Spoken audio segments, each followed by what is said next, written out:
from Barbados. It's been a while since I produced a video, and I imagine a few of you probably want to know what I'm doing. Well, I'm still here. I've had very specific instructions from both my granddaughter and my spouse to not come back anytime soon because they're coping with the COVID virus situation in both Seattle, one of the epicenters, and also in St. Louis. They've got they're going to quarantine as of today for I think 2-3 weeks or something like that. So they told me do not come back. Well, lo and behold, I heard, I don't know how true it is, that we might have 1 or 2 cases in Barbados. Well, we know that it's only a matter of time before Barbados catches the cold as well. It might not catch the flu in terms of the size of the COVID because, we're learning more and more and learning how to prepare. But there is that possibility that it will come to the shores here. And we have to do the best we can to cope with this. Let me talk a little bit about coping, if that's okay with you. I catch the bus a lot because I don't have a car. I catch the bus a lot. And one of the things that I notice on the bus, number one, in the bus stations, it's a social thing. As I mentioned before, folks talk to each other, they communicate because the buses are very unpredictable. But folks take their time and they stand up in the line for hours sometimes, waiting for the bus.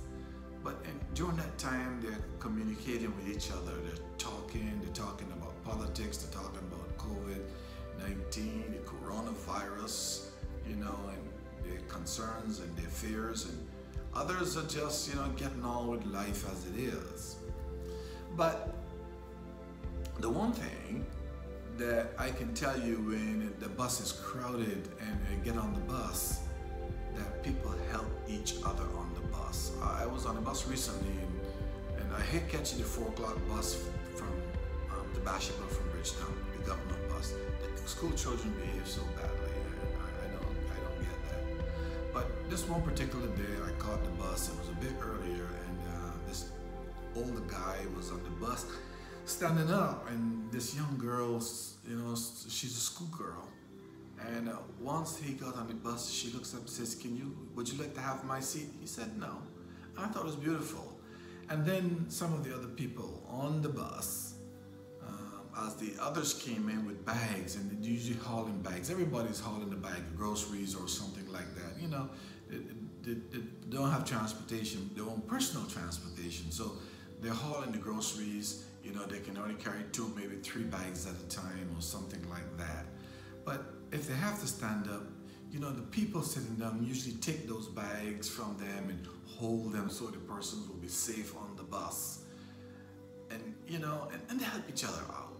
And I think that it shows a really great spirit of camaraderie and helpfulness. So what are the lessons from the bus that we can learn from that and take from that as we here in Barbados decide how we're going to handle this crisis that we have? And it is the lessons from the bus is this: as a global village, as a country, as a parish, as a street, as a rum shop or whatever, or wherever we are in the world, if we're going to make it through this pandemic or crisis or whatever it becomes for us, it's going to require respect, following the rules, and cooperating and helping each other. That same spirit that we see on the bus, where people just open their hearts and help others, we're going to need that same kind of spirit. I don't care how technical you are about the flu or pandemics or stuff like that, and you criticize the governments for their handling it and how they're handling it. At the end of the day, it comes down to an individual perspective and how you choose, number one, to take care of yourself, but more importantly, how you choose, or how you will choose to take care of or how we will choose to take care of each other.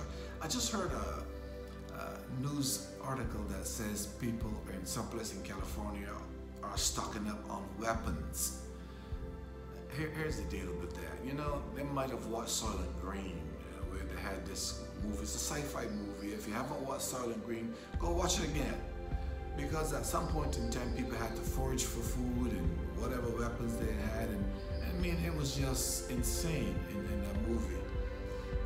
I don't think that we have to concern ourselves about going through that process wherever we are.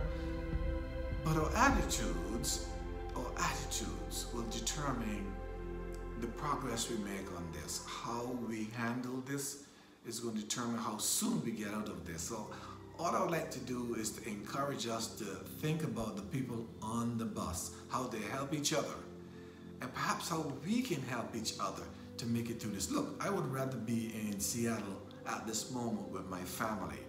I have an elderly mother-in-law living with us, and my spouse is over 60, I'm over 60, but I would rather be in Seattle today, making sure that my family is well taken care of. But my family, on the other hand, is saying to me, listen, do not come back.